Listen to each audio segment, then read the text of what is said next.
Quand un blanc se plaint d'un étranger, il se fait accuser d'être très très méchant. Et du coup, c'est extrêmement important de partager des cas où ce sont des personnes, comme on dit à gauche, de couleur, j'ai horreur de ce terme, qui se plaignent des étrangers. Parce que du coup, la LFI ne peut rien dire. Les gauchistes n'interviennent jamais quand c'est une personne de couleur qui se plaint d'un étranger. Parce qu'ils peuvent rien dire. Et du coup, là, on est à Guadeloupe, dans un hôtel de luxe qui est accusé d'employer trop de Scandinaves au détriment des locaux. On va regarder ça. Donc on est en Guadeloupe, donc évidemment le peuple est noir, et ceux qui dirigent l'hôtel de luxe, c'est que des blancs. Où sont les Antillaises à la terre? Elles sont où les Antillaises? Elles sont où? Where is the black woman? Où sont les Antillaises? C'est vrai que c'est très bizarre parce qu'on est en Guadeloupe, il n'y a que des blancs. Ça m'interpelle. Hein. Donc en vrai, je comprends. Hein. Le problème, c'est que si on fait ça en France, imagine, voilà, il y a des blancs, et t'as un hôtel qui est dirigé par que des Renois.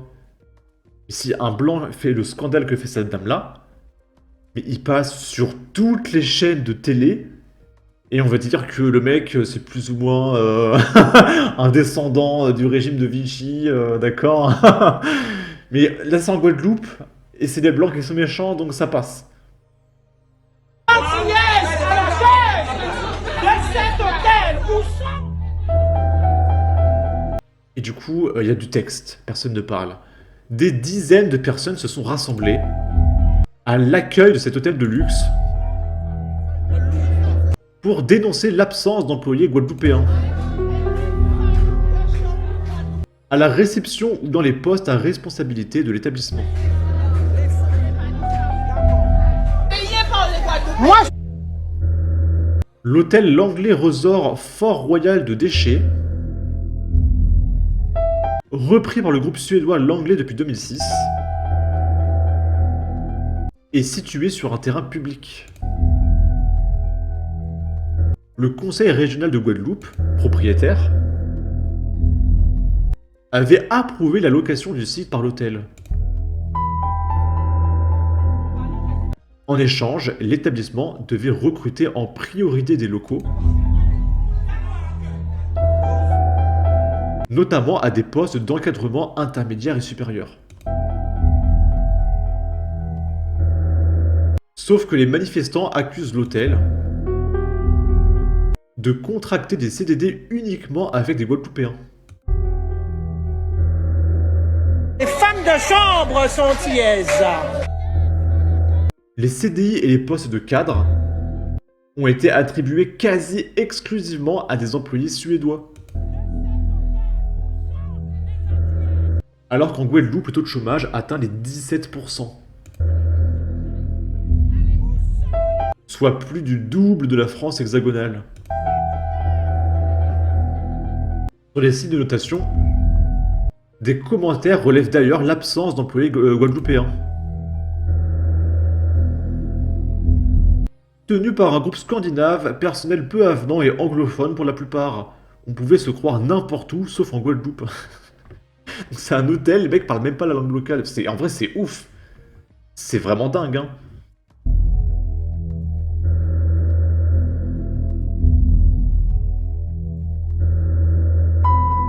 Lieu sublime, idyllique, mais grosse déception de se découvrir dans un ressort 100% scandinave. Ici, l'anglais est la langue obligatoire.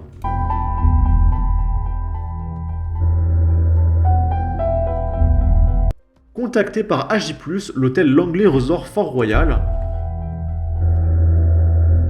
n'a pas répondu à nos sollicitations. Nous voulons voir les Antillaises. C'est inadmissible. Moi j'ai vraiment envie d'imaginer la scène avec des blancs qui se plaignent. On veut des Français. Imaginez vraiment.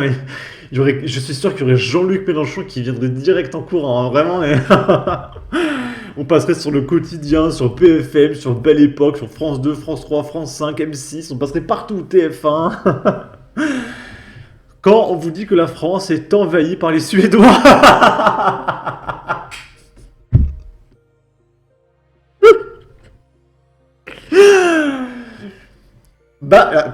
Un cœur. Franchement, elle était bonne celle-là. Bah, ils ont raison de se plaindre, en fait. C'est quoi ce bordel qu'ils engagent des locaux? Un pote avait un hôtel et un restaurant. Il a arrêté les mecs qui étaient ingérables, en retard, toujours en grève. Navré, mais c'était pas un cliché. L'hôtellerie dans les dom-toms, c'est un enfer. Il suffit de comparer avec les autres îles anglophones. Les Scandinaves bossent sans râler, peut-être. AJ+, les mêmes qui dénoncent que les Français veulent rester majoritaires en France. Toujours aussi paradoxaux ces gauchistes, en l'occurrence, branche d'Al Jazeera. J'ai bossé en Guadeloupe et franchement, ce sont des méga racistes envers les Blancs. Je préfère largement la Réunion. Le problème est que pendant qu'une femme de ménage antillaise fait le ménage d'une chambre, la Suédoise va en faire 4. Cet établissement en difficulté financière a été vendu par le conseil régional après 50 fermetures au groupe suédois, après une clause particulière de venir avec leur personnel. Comme le Club Med de Sainte-Anne, il y a pas mal d'employés extérieurs à la Guadeloupe. Ok, donc apparemment, selon les gens, ce serait que les Guadeloupéens sont des énormes feignasses et que les Blancs travaillent plus. Et que du coup, ils recrutent plus les Blancs. Peut-être, hein, peut-être. Mais je trouve quand même ça bizarre. Je sais pas. C'est interpellant.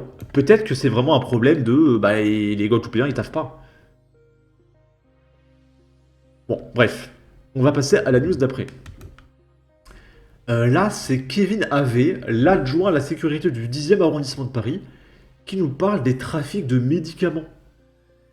Je vous rappelle qu'on est quand même dans un pays de tiers-monde, et que l'accès aux médicaments est tellement compliqué qu'il y a du trafic de médicaments, du trafic de Doliprane, un truc comme ça. C'est incroyable.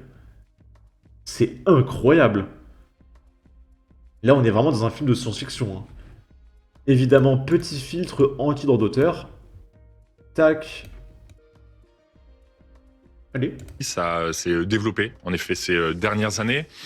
On essaie d'agir à la fois en amont, de 3 manières. Vous l'avez évoqué, il y a une affaire qui concerne une usine à Saint-Ouen. Et moi, je salue le travail de la police nationale, en particulier du 18e, qui a fait ce travail de remontée. On avait quelques employés véreux qui détournaient des médicaments à leur profit. Plus de 60 000 euros.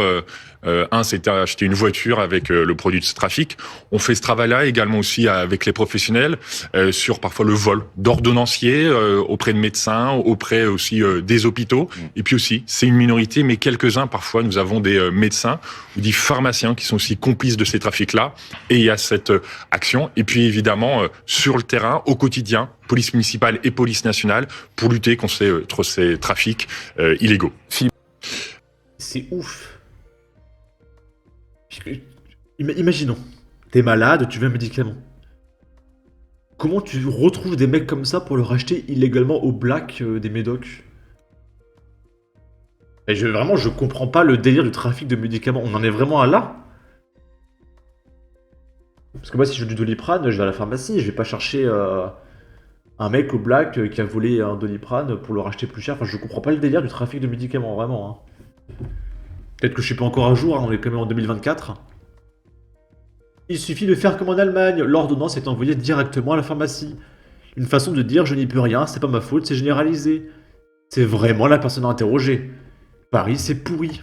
Et pour finir, on va parler de femmes qui se sont fait défoncer à Rennes. La police a interpellé le suspect alors qu'il était en train d'agresser une autre femme de 92 ans. Et apparemment, il en aurait agressé encore bien d'autres. Du coup, je suppose qu'il sera condamné à un stage de citoyenneté, évidemment. Ce mardi 27 février, un homme de 35 ans a été interpellé en flagrant délit alors qu'il a agressé une femme de 92 ans, avenue du Général Paton, dans le quartier de Maurepas à Rennes, pour lui voler son portefeuille.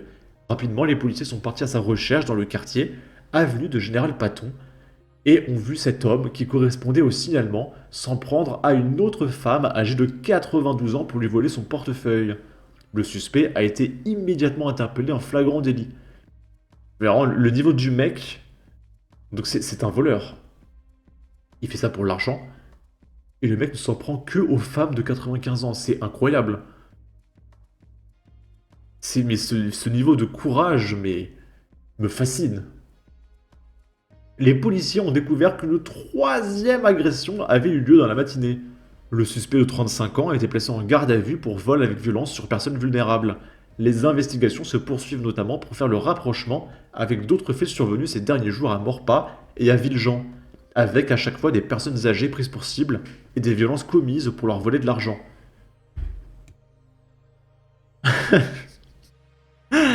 Un Guinéen encore, retour en avion. Les migrants ne mettent pas en danger. Yael Braun-Pivet, député En Marche. Ah. Et puis là, c'était Stanislas qui disait « Je vous prends le pari ». C'est un pari pas très risqué sur l'origine de l'agresseur. Il n'y a qu'en France que nos mamies ne peuvent pas finir leur vie paisiblement tant que la racaille est portée au pinacle.